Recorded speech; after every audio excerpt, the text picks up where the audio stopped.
Hello friends, मैं Amit Kaushal, Jupiter study abroad consultant Chandigarh से। आज की वीडियो डेडिकेटेड है कि specially while making a decision, बच्चे ने अगर 10+2 कर लिए या ग्रेजुएशन कर लिए, व्हाट शुड पेरेंट्स डू। तो जितने भी पेरेंट्स हमारे चैनल से जुड़े हैं, हमारी वीडियोस देखते हैं, तो ये वीडियो ज़रूर देखें और इसको ज़्यादा से ज़्यादा शेयर करें। बिकॉज अभी कल भी मैंने एक लिंक्डइन पे पोस्ट डाली थी और उसके बाद थोड़ी रिसर्च भी मैंने की कि आज की डेट में, क्योंकि अगर आपने भी देखा होगा 2024 और 2025 में जो इंटरेस्ट एक स्टडी अब्रॉड को लेके था इंडियन फैमिलीज़ का, वो कहीं ना कहीं डाउन हुआ है। इसमें कोई भी डिनाइंग नहीं है और उसके कई रीजंस हैं, उसके मल्टीपल रीजंस हैं, जैसे कि visa policies of these countries, जो कि मेन कंट्रीज़ हैं जहाँ पे लोग पढ़ने के लिए जाते थे, जैसे कि कनाडा हो गया, यूएस हो गया, यूके हो गया, ऑस्ट्रेलिया हो गया। स्ट्रिक्ट वीज़ा गाइडलाइंस हो गई, कुछ economic condition in these countries हो गई, और थोड़ी बहुत जियोपॉलिटिक्स ने भी इन चीज़ों को अफेक्ट किया है। तो ये वाला जो मैंने लास्ट में पॉइंट बोला, जियोपॉलिटिक्स, इसके ऊपर हम बात करेंगे। But I was going through the मैंने रिसर्च की कि +2 करने के बाद जो स्टूडेंट्स अगर इंजीनियरिंग करने के लिए इंडिया के टॉप इंस्टीट्यूट्स में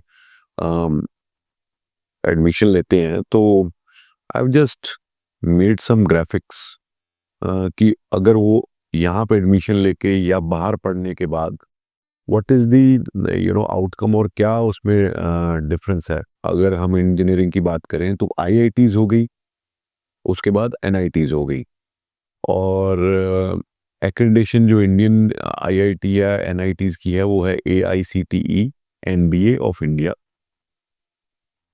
करिकुलम क्या है? Curriculum is strong theory focus, industry exposure, mostly optional. मतलब मेजर जो फोकस है, यानी कि वो थ्योरी फोकस है। इट इज़ नॉट कि मैंने बनाया है, so this is what I have learned during my research. Faculty, excellent faculty in IITs, and बाकी जगह उतनी बढ़िया फैकल्टी इंजीनियरिंग इंस्टीट्यूट्स में इंडिया में नहीं है। इंफ्रास्ट्रक्चर, तो ये कंपैरिजन किया मैंने ऑस्ट्रेलिया के साथ, मैंने कंपैरिजन किया।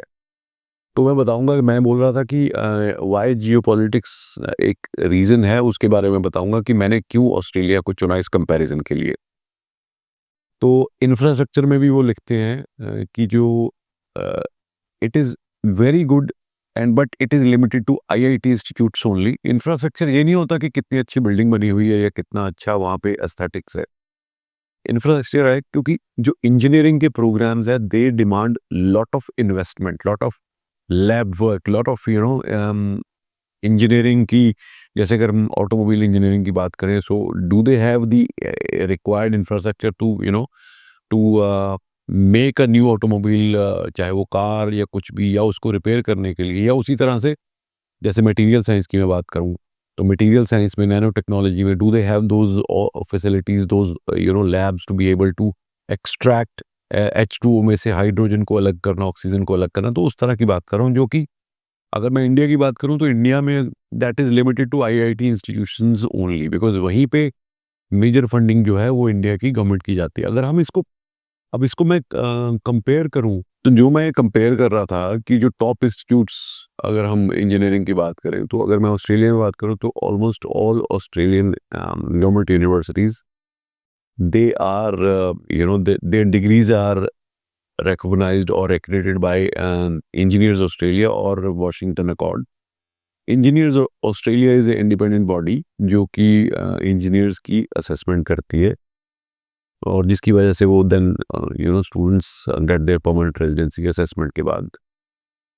जो वॉशिंगटन अकॉर्ड है, सो ऑस्ट्रेलियन यूनिवर्सिटीज़ की जो इंजीनियरिंग है, दैट क्वालिफाइज फॉर वॉशिंगटन। और वॉशिंगटन अकॉर्ड में क्या था कि देयर वर सर्टेन नेशंस जहाँ पे एक आपस में एग्रीमेंट हुआ था कि अगर मेरे देश में इंजीनियरिंग करके बच्चा, मान लो अगर ऑस्ट्रेलिया में इंजीनियरिंग करके बच्चा यूके जाना चाहता है, तो यूके जाके उसको उसकी इंजीनियरिंग डिग्री को सेम लेवल पे ही एक्सेप्ट किया जाएगा। उसको अलग से कोई क्वालिफिकेशन या एजुकेशन लेने की जरूरत नहीं पड़ेगी। That was the Washington accord. आप उसको पढ़ भी सकते हैं। एक्रेडिटेशन जैसे यहाँ पे AICTE थी, तो वहाँ पे इंजीनियर्स ऑस्ट्रेलिया है। Curriculum most degrees are designed on practical platform, practical the focus on practicality and constant industry intervention, यानी कि लगातार इंडस्ट्री से लोग आते हैं, they give you the lectures and then they intervene and then they decide कि आगे आने वाला करिकुलम क्या होगा, and the curriculum is updated regularly as per the demands of the industry.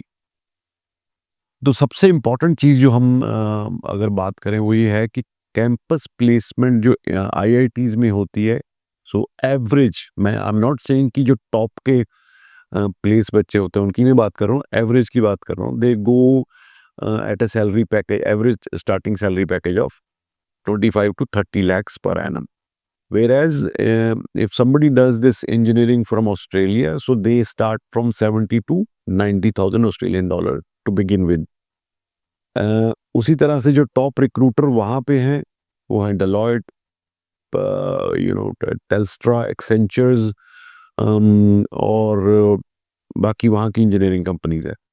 And then you have, if a student does the engineering from Australia, so they have a, opportunity and they do it. पढ़ाई के साथ साथ they work, part time. Say they understand the work ethics. They are more responsible. They are more mature in terms of managing their finances, managing their affairs, and all that. So it gives them the international exposure, international experience, which perhaps is missing जो student, या और मैं ये comparison जो कर रहा हूँ वो टॉप की इंस्टीट्यूट से कर रहा हूँ। जो बाकी छोटे कॉलेजेस हैं या छोटी इंस्टीट्यूट्स हैं उनके साथ तो कंपैरिजन मैंने किया ही नहीं। वो इसलिए बिकॉज अगर हम जो यहाँ की नॉट सो ग्रेट इंस्टीट्यूशंस हैं, मैं नाम तो किसी का नहीं लूँगा, वहाँ पे भी आज की डेट में अगर बच्चा बीटेक करता है, 4 साल की बीटेक है, तो 4 साल की बीटेक का खर्चा तकरीबन, अगर मैं लिविंग और सारा कुछ मिला लूँ, तकरीबन 15-16 लाख रुपए आता है यहाँ पे। और उसके बाद ये इंस्टीट्यूशंस एडवर्टाइज करती हैं अपने टॉप स्टूडेंट्स के कि इतना पैकेज लेके गए, उतना लेके गए, बट वो हैं कितने।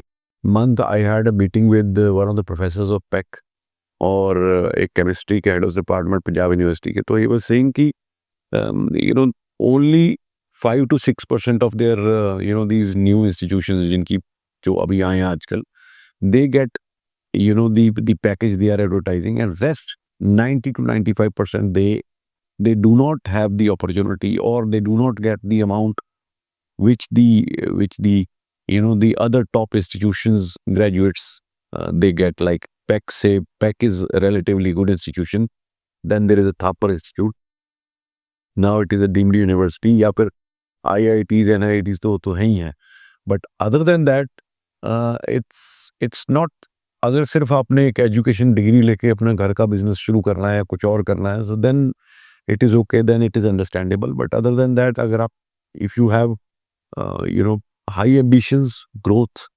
सोच रहे हो आप आने वाले टाइम में, तो perhaps that's not the right approach।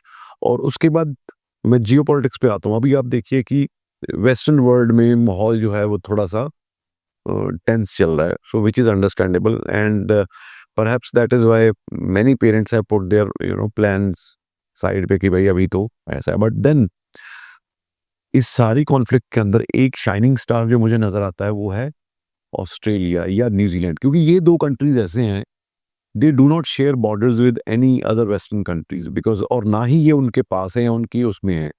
जितनी भी अगर हम वॉर जोन की बात करें या कॉन्फ्लिक्ट जोन की बात करें या और चीज़ों की बात करें, इश्यूज की बात करें, so these two countries are far far far away from these western countries. They have been very safe study destinations, और आज से नहीं, बहुत देर से स्टूडेंट्स जाते रहे हैं। They are allowed to work their part time during studies, और पढ़ने के बाद they are given post graduate work permit.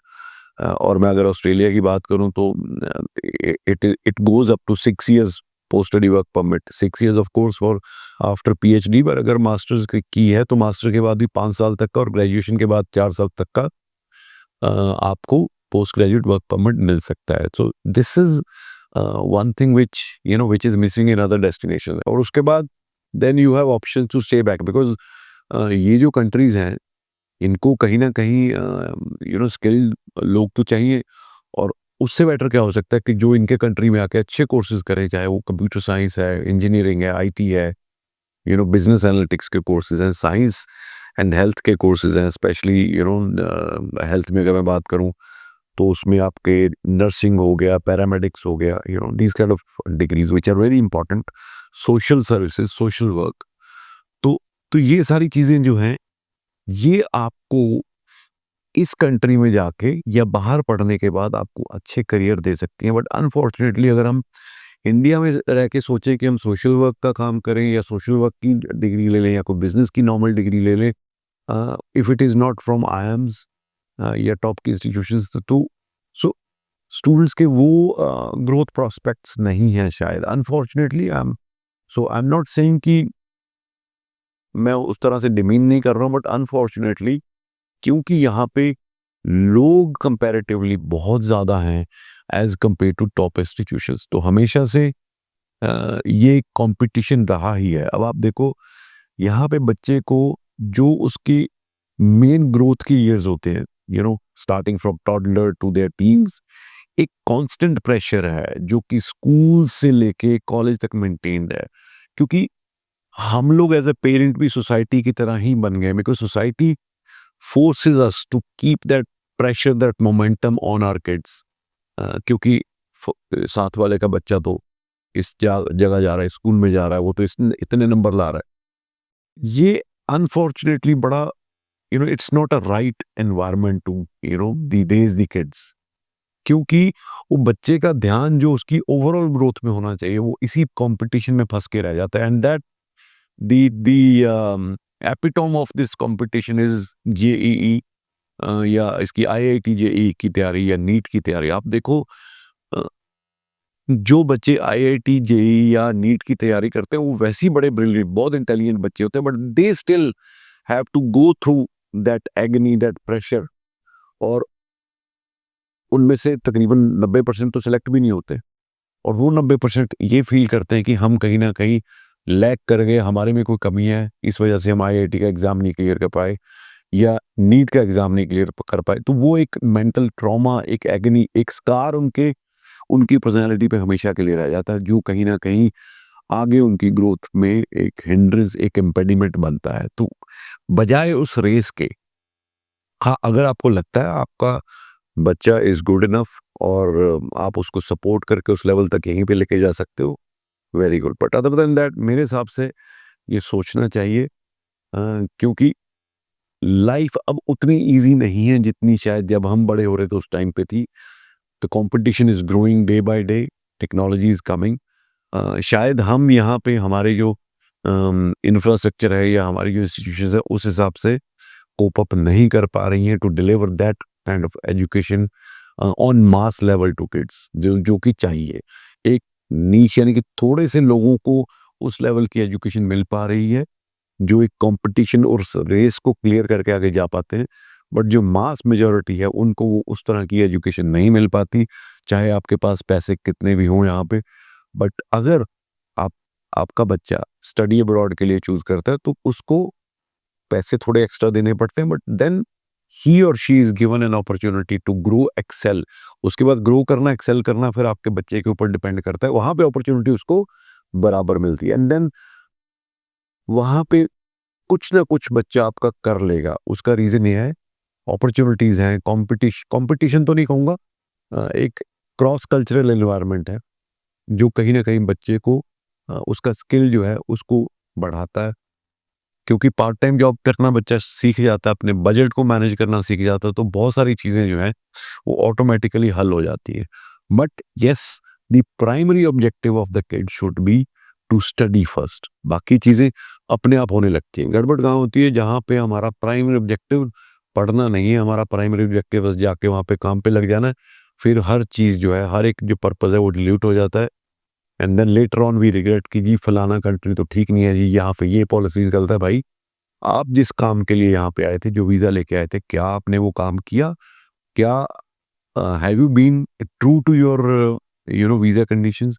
अगर नहीं, फिर आपके पास कोई राइट नहीं है दूसरे कंट्री को ब्लेम करने का। तो उम्मीद करता हूँ ये आपको वीडियो हेल्प करेगी इन मेकिंग डिसीजन, चाहे आप खुद स्टूडेंट हो या पेरेंट हो, अपने फर्दर हायर एजुकेशन में डिसाइड करने के लिए। और अगर आप चाहते हो कि आप या आपका कोई लव्ड वन बाहर जाके पढ़ना चाहता है किसी भी कंट्री में, so we are there to help you. Give us a call, speak to us, and we'll find you what is the best option for you or your kid, maybe this year in November or next year February. Thank you so much.